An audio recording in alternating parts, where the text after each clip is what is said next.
What's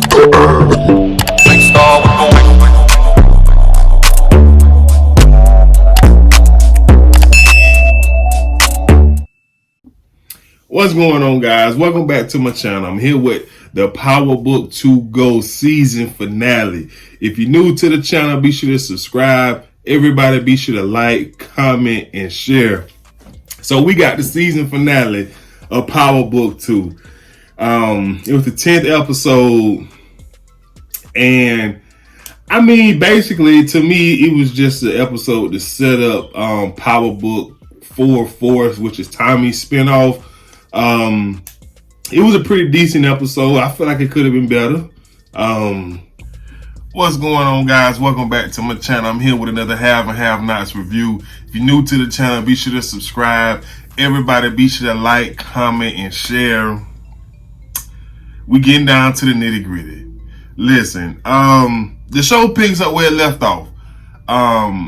Vinny went to go pay Wyatt a visit. Look, I'm not a crackhead. I don't do heroin, cocaine, none of that stuff. But for me, Wyatt just not afraid enough. Vinny is in there basically telling, like, you know why I'm here, right? And Wyatt is like, man, you know, I'm sorry. You got your get back. You know, you slit my wrist. And Vinny was like, no, that's not enough. You know what I'm saying? You tried to kill me. I still have the scar. You left me for dead in a pool of my own blood. It's just, he ain't, he's not afraid enough of me. So look, here it is. Bottom line, Vinny tell Wyatt, look, I need $1 million for your life. And so Wyatt is like, okay, just, I'm gonna call my dad. He gonna get it. And Vinny was like, your daddy broke. So then Wyatt was like, okay, I'm gonna call my mama. And I'm just saying to myself, your mama in jail. You can't call your mama. But, okay, is Catherine gonna give up the $1 million? That's the $1 million question. Do y'all believe Catherine's gonna give up the $1 million? Or I can't see it. But I don't see Wyatt dying. As y'all always let me know in my comment section below, Wyatt is just benefiting from privilege, from being white, being wealthy, because once again, you got this man in front of you who has tried to kill you on a couple different occasions, and yet you ain't pissing your pants. I'm sorry, man. It's just not adding up for me. So he calls Jim and he tells Jim what's going on. I need $1 million or he gonna kill me. And Jim is like, you see the kind of shit you always getting yourself in, and I have to get you out. First off, listen, you done forgave him for shooting you, because if you haven't, you would just be like, well, you on your own, son. You ain't had no business shooting me and shooting at your mama. You done forgave him, so Jim, just do what he needs you to do. Then, Jim is like, oh, it's Stank's dad now, huh? You'll be trying to shoot me next week. Jim, you already know how this boy is. I just don't really like the fact that you have already forgave him, and now you are, willing to move mountains and flip police cars and do whatever it is you have to do to make sure that he don't die. And I just don't like it personally. Listen, my child couldn't pull a shotgun, shoot me to kill. I'm gonna take it a step further. I wouldn't give a motherfucking damn if he was coked up. You pull a good shotgun, I'll have a gun on me and you shoot it. Bro, look here. First of all, we done. I can't fuck with you no more, son. I can't fuck with you no more. And so, but Jim ain't on what I'm on. You know what I'm saying? He ain't grew up how I grew up. So, that's just the bottom line. I don't give a damn what you smoking or sniffing or shooting in your face. You ain't gonna shoot me. I'm sorry, you ain't gonna shoot me and expect me to help you. So Jim say he gonna fix it. So anywho, moving on over to Hannah's. David is putting it on thick, man. Listen, y'all know, and I know that Hannah don't want no damn David. She already knew. I mean, we knew she was faking. she pretty much calls him out and was like, man, you would do anything for your master, Jim. It's a bit ridiculous. She also goes as far as to say that he's slick and, you know, that shit that he doing might work on a weak ass woman, but she a real one. And she ain't crazy like the, you know what I'm saying, like the chick that, you know, that he married. And so I'm just like, ooh, don't do that. Don't. You in her business, Hannah, don't do that. Don't you go after Veronica.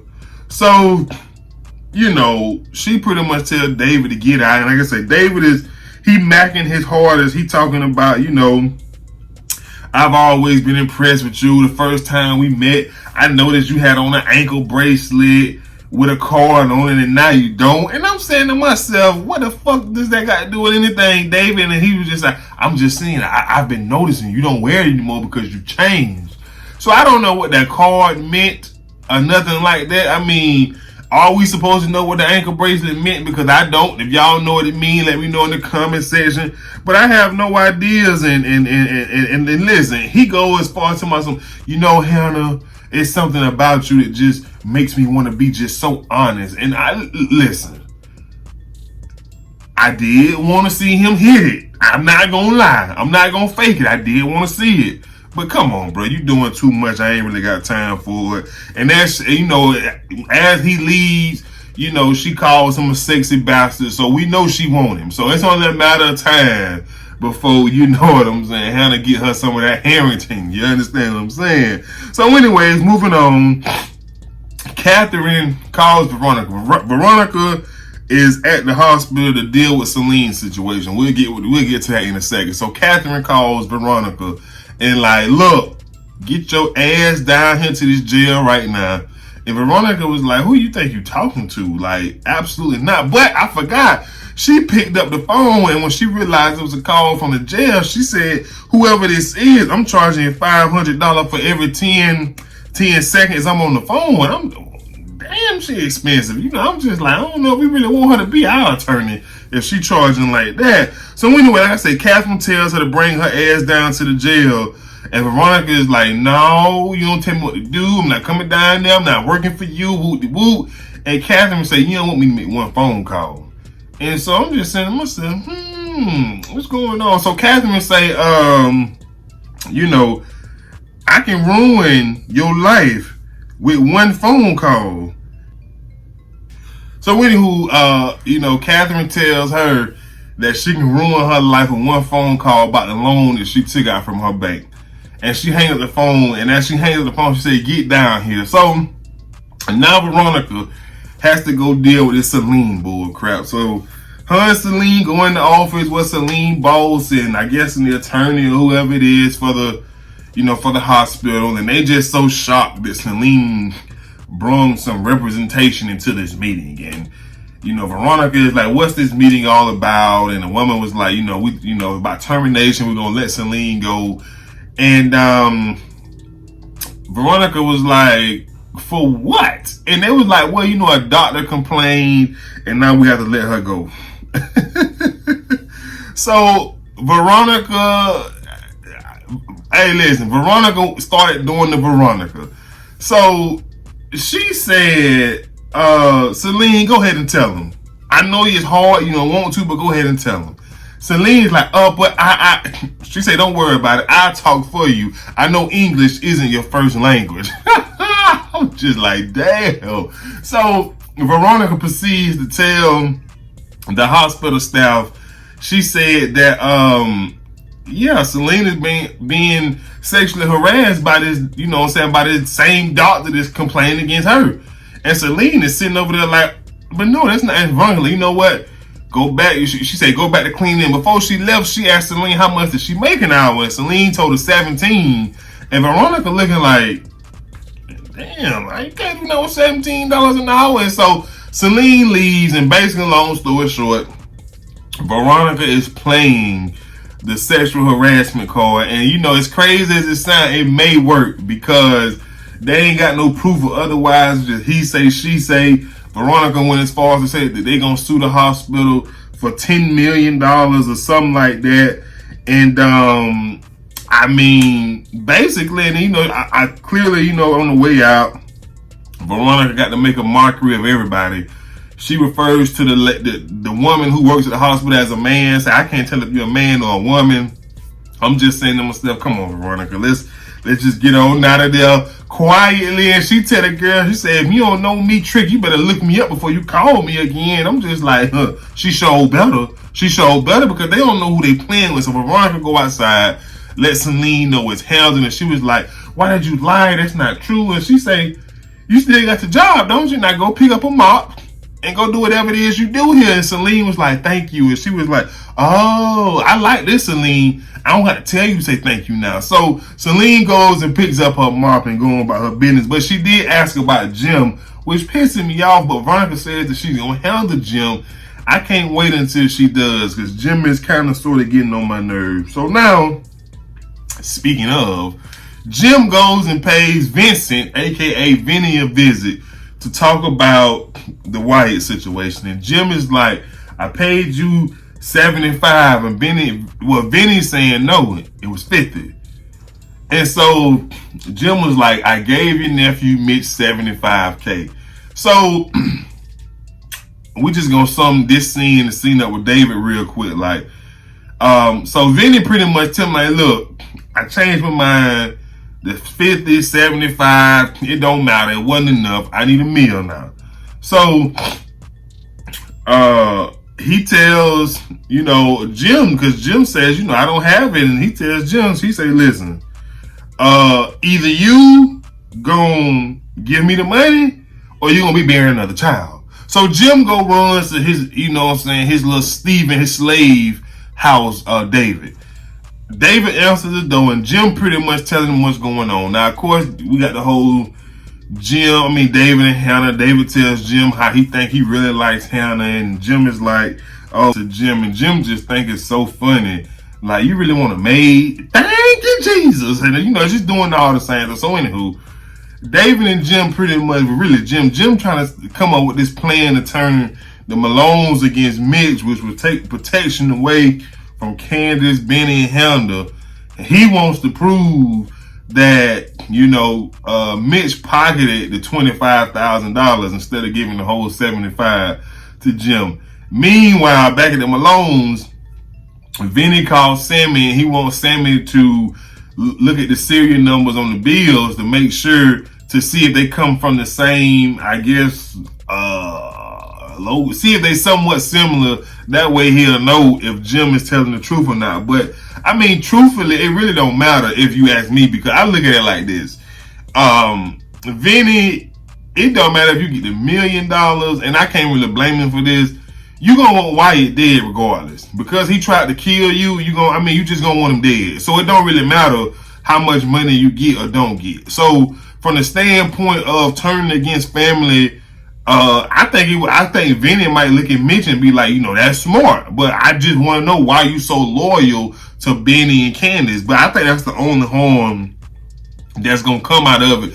And what really was so funny to me was, as Jim was leaving David's house, he gave David a little slap on the face and was like, all right, you big dog. And I'm just like, get your hand that man face, you know what I'm saying? I know he your slave and everything, but you need to watch when you put in your hands. And David just straight up pussy, y'all. Y'all know it. I know it. It's time, we need to kill David off, because if we take away David, Jim ain't got no legs to stand on. So anyways, moving on, Veronica go visits Catherine, and we find out that she has a $54 million loan from Catherine in her bank. And I'm just saying to myself, I get it, but who in that?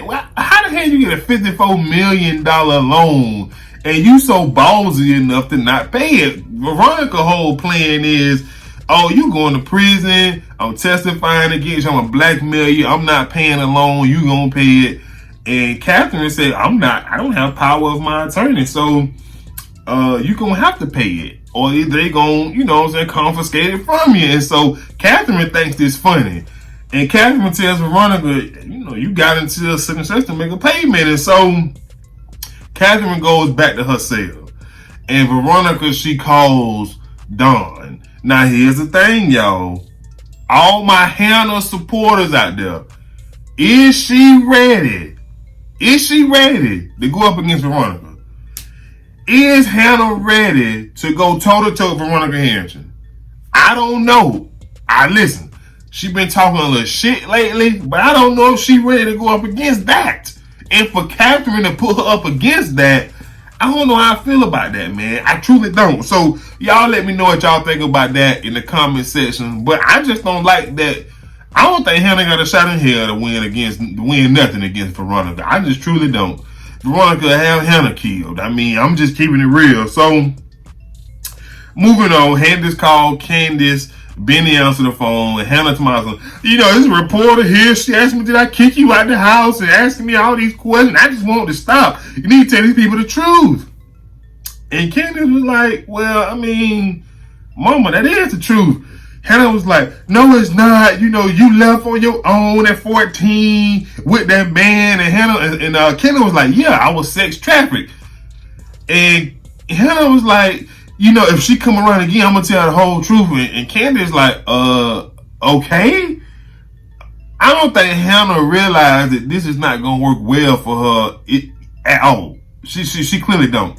So your best bet is to either get on Candace's good side and see if Candace can get the girl to leave, but telling the woman whatever it is you think gonna make you look good, it's not, Hannah. You just being dumb. So anywho, moving on, Jim comes home, and of course Hannah's there. Now I have a problem. Let me tell y'all this. Why does Hannah have to go to the Cryer house every goddamn day to review documents and study what she's supposed to? Why the hell you can't do that from your own crib? Just let Jim stay there. So listen, that just pisses me off that she just feel like she has to. You ain't cleaning no more. You ain't the maid no more. You the POA. You need to act like it. So anywho, Jim comes in and tells Hannah, that he's she's very brave like Moses, and trying to build her up. And then he asked her, you know what I'm saying, why is she there? And she just said, Jim, don't come playing with me. I can have you removed from this home, and you know this. So Jim gets all real with her and tells her, like, I need $1 million. You know who the Malones are. They gonna hurt White if not. And she just starts laughing, and she said, well, that's not gonna happen. She don't believe him. She said it sounds like a lie. And then Jim tries to play a card that he just had to know wasn't gonna work. He tells her, like, hey, look, these are the things my wife says about you behind your back. She calls you dumb, slow, ignorant, all of that kind of stuff. And so Hannah starts laughing, and she says, absolutely not. But I can tell you the things that your wife says behind your back, and you know that it's true. And he was like, what is that? You ain't getting a motherfucking thing? And I was just like, well, I mean, he kind of knows that, which is why he's not a power attorney, but it's so true. And so she pretty much tells Jim, like, look here, man, you need $1 million, and people in hell need a cold glass of ice water. So guess what? Ain't happening. Neither one of those things. So long story short, Jim was like, if you give me the power of attorney, I'll give you $25 million. And she says no. And Jim asked her why, and she said, I'm not gonna break Catherine's heart like you. And Jim was like, oh, fuck that bitch. You know what I'm saying? Hannah was like, that's your problem. Hannah, how many times have your heart been broken fooling with Catherine and her family and they bull crap? I say get some money and just do whatever Catherine wants you to do, because at this point, I mean, I feel like your heart been broken way, too many times from this family. Like, you deserve some of that money. That's how I feel. So anywho, moving on from there. But Jim tells her that if she doesn't find a way to give her the money, that he gonna kill Candace. And she said, well, if you kill my daughter, I'm gonna kill you.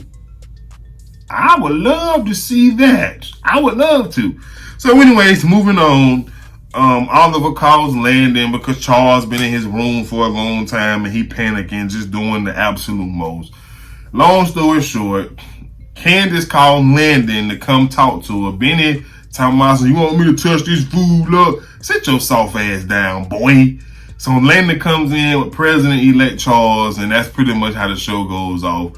Hopefully they get back together because I want to see Candy Cane in the White House. But that's all I have for right now, folks. Y'all let me know what y'all thought of this episode in the comment section below. Everybody, be sure to subscribe, like, share, comment. Happy Hump Day. I'm out of here. Peace. Hey, appreciate you for watching the video. Be sure to subscribe to my channel and check out all of the other Al Beer review videos.